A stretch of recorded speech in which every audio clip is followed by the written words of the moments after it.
Hello friends, आप लोगों का स्वागत है मेरे चैनल होप इज़ गुड में। आई होप कि आप सब लोग बहुत बढ़िया होंगे।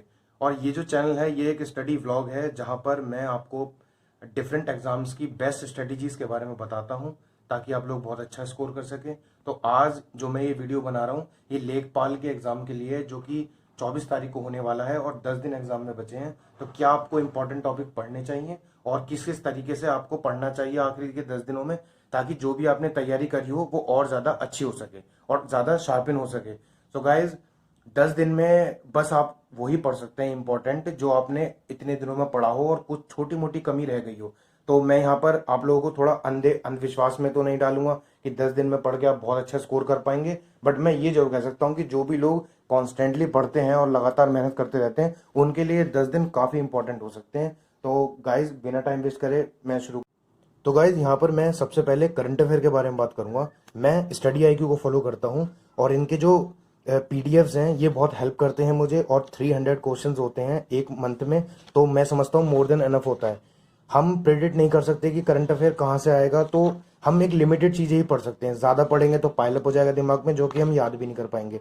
तो 300 क्वेश्चंस काफ़ी होते हैं। ये पीडीएफ आपको इंटरनेट पे कहीं भी मिल जाती हैं, और सर का पेड कोर्सेज भी है तो वो भी आप ले सकते हैं। मैं यहाँ पे किसी का एडवर्टाइजमेंट नहीं कर रहा हूँ, बट मैं बता रहा हूँ कि जो स्ट्रेटेजी मैं फॉलो करता हूँ। तो देख सकते हैं आप यहाँ पर मैं जनवरी, फरवरी, मार्च, अप्रैल, मई और जून और जुलाई का पहला हफ्ता सिर्फ इतने ही करंट अफेयर करके जा रहा हूँ। ये मुझे मानना है कि अगर करंट अफेयर फंसना होगा तो इसी में से फंसेगा, अदरवाइज कोई प्रॉब्लम नहीं। पर हाँ, मेरा जो मोस्ट इंपॉर्टेंटली जो मेरा ध्यान है वो है मेरा अप्रैल, मई और जून में। ये 3 महीने आप थोड़े से ज़्यादा रट के जाइएगा ताकि चीज़ें आपको वहां पे दिखे अपने पढ़ी। वरना तो ऐसा होता है कि हम सारा पढ़ लेते हैं और कभी कभी दिमाग में चीजें नहीं रहती हैं।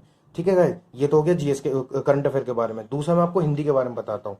हिंदी में मैं जानता हूँ यूपी बोर्ड के बच्चे हैं तो हिंदी उनकी ज़्यादा अच्छी होगी, मेरी शायद उतनी नहीं होगी, बट मैं तब भी कुछ बता रहा हूँ कि आप क्या करिए कि हर टॉपिक के लिए, जैसे कि आपको ये अलंकार का टॉपिक है, हमने इसके शॉर्ट नोट्स बना लिए हैं और इससे ज़्यादा नोट्स नहीं हो सकते अलंकार के बारे में, है ना। ये साहित्य तो खैर मैंने यूपीएसआई के लिए किया था। ये संधि के नोट्स हो गए। यहाँ पे डिफरेंट डिफरेंट यहाँ पे थोड़े से एग्जाम्पल लिख लीजिए। ये सिर्फ इसलिए है कि आप लास्ट टाइम पर थोड़े से रिवाइज कर सकें, है ना। वर्णमाला के इस तरीके से चीज़ें और कुछ इंपॉर्टेंट चीज़ें यहाँ पे जैसे देख सकते हैं आप। ये मैं हर तरीके मतलब नोट्स ऐसे होने चाहिए जो आपको खुद समझ में आए और लास्ट टाइम पे आप बढ़िया से रिवाइज कर सकें। और प्रैक्टिस के लिए मैं आपको ये बुक बोलूँगा कि आप इसको, ये जो इनकी आदित्य की है, ये आप फॉलो कर सकते हैं। इसमें बहुत सारे प्रैक्टिस सेट्स हैं, आप देख सकते हैं, लगा सकते हैं खूब। जो भी चीज़ें नहीं हैं गोला कर लीजिए इस तरीके से, और जब लास्ट टाइम हो उनको रिवाइज करिए। मैं ये मानता हूँ कि जैसे कि 10 दिन बचे हैं तो अगर आप इस बुक को 1 घंटा हर टॉपिक को देते हैं तो ये बहुत होगा, पूरी चीज़ें याद हो जाएंगी। और जो आपका पर्यायवाची शब्द है, विलोम शब्द है, उनको तो आपको डेली 15 से 20 मिनट देने ही देने हैं। ठीक है। और जिस तरीके से ये तत्सम तद्भव ये एक पूरा प्रैक्टिस बुक था, तो मुझे पीडीएफ मिल गए थी तो मैं इसी से रिवाइज कर लेता हूँ और एग्जाम इसी में से फंस जाता है। कुछ इंपॉर्टेंट पर्यायवाची होते हैं जो हमेशा नहीं याद हो पाते हैं, तो आप उनको इस तरीके से A4 पे लिखिए और खूब रटिए। जब 10 दिन बचे होना तो किसी भी एग्जाम के लिए आपको डेडिकेटली पढ़ना चाहिए। ये नहीं सोचना चाहिए कि एक सब्जेक्ट इतना टाइम ले रहा है, बस आपके पास काम ही क्या है, बस पढ़ना है सिर्फ। ठीक है। ये अनेकार्थी शब्द हो गए, तो इस तरीके से डिफरेंट नोट्स बना सकते हो।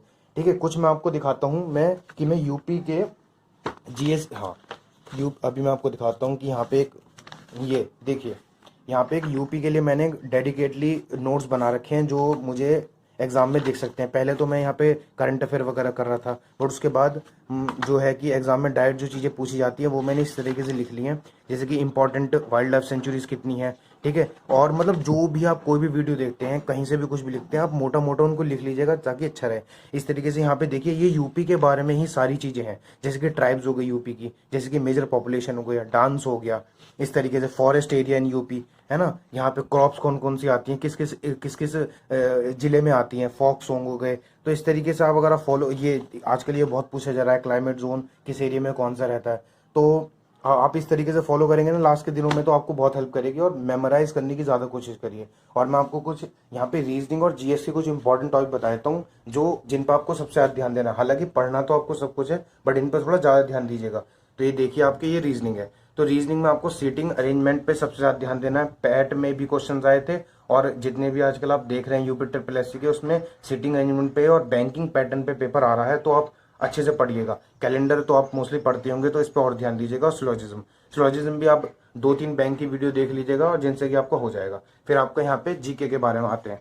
तो जिस तरीके से कि लेखपाल का पेपर है तो रूरल नॉलेज आपको होनी चाहिए। तो मैं ये मानता हूँ कि अगर कॉन्स्टिट्यूशन से कोई क्वेश्चन आता है तो पंचायत राज से आएगा, जो कि 243 से लेके आर्टिकल 243 एन तक इसमें सारी इंपॉर्टेंट चीजें हैं। एक बार आप पढ़ लीजिएगा, कॉन्स्टिट्यूशन कैसे बना था, कौन कौन सी कमेटी थी, कौन कौन से इनके फाउंडर्स थे, वो पढ़ लीजिएगा। और कमेटी ऑफ पंचायत सिस्टम जैसे कि बलवंत राय मेहता, टीयर 2, टीयर 3, इस तरीके से अशोक मेहता कमेटी, इन सब के बारे में पढ़ लीजिएगा। नेशनल मूवमेंट तो हो गए, और आपका बैटल्स की डेट। इससे ज्यादा मुझे नहीं लगता कि लास्ट डेज में आपको पढ़ना चाहिए। अगर आपने पहला पढ़ रखा है तो ये आपके लिए बेस्ट स्ट्रेटेजी होगी। ठीक है। और गाइज मैं यहाँ पे आपको ना जो रूरल डेवलपमेंट के बारे में उसमें एक आपको एक ये जो बुक आप देख रहे हैं, ये भी आप बुक इसको फॉलो कर सकते हैं। लास्ट के 10 दिनों में प्रैक्टिस सेट के लिए लगा सकते हैं। और फाइनली हम बात करते हैं मॉक टेस्ट की। तो मॉक टेस्ट कौन से लगाने चाहिए, तो मैं बस आपको यही बोलूंगा कि यार टेक्स्ट बुक के आप लगा सकते हैं मॉक टेस्ट, है ना। जैसे कि आप देख सकते हैं ये यूपी लेखपाल मॉक टेस्ट, फ्री टेस्ट भी हैं बहुत सारे इसमें, और प्रीवियस वाले भी दे रखे हैं, सेक्शन क्वेश्चंस भी दे रखे हैं, तो आप ये फॉलो कर सकते हैं।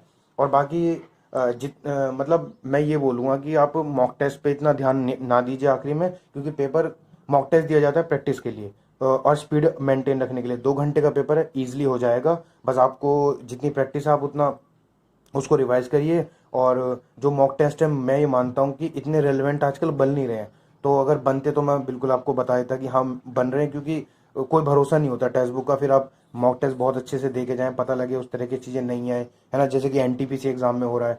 तो मैं ये मानता हूँ कि आप अपना बेस को थोड़ा स्ट्रॉन्ग कर लीजिएगा और दिन रात पढ़िए। और भी कोई इंपॉर्टेंट चीज़ होगी या जैसे कि वो यूपी ट्रिपल एस सी की जो ये मैं बुक अभी मैंने दिखाई, तो इसमें अगर कोई और चीज़ मिलेगी तो मैं आपको बताऊंगा कुछ इंपॉर्टेंट और भी। और मेरे साथ बने रहिए और इसी तरीके से मेहनत करते रहिए, ताकि जो है इस कंपटीशन के जो जोन है, ये सरकारी नौकरी का जो एक पूरा पीरियड है, इससे जल्दी से जल्दी आप बाहर निकल सकें। Thank you guys. आप मुझे इंस्टाग्राम पे भी फॉलो कर सकते हैं, ये मेरा इंस्टाग्राम हैंडल है, और वहाँ मुझे डीएम करिए, कोई भी प्रॉब्लम हो मैं आपके साथ हूँ। और इसी तरीके से लगे रहिए guys. Thank you so much, bye, take care.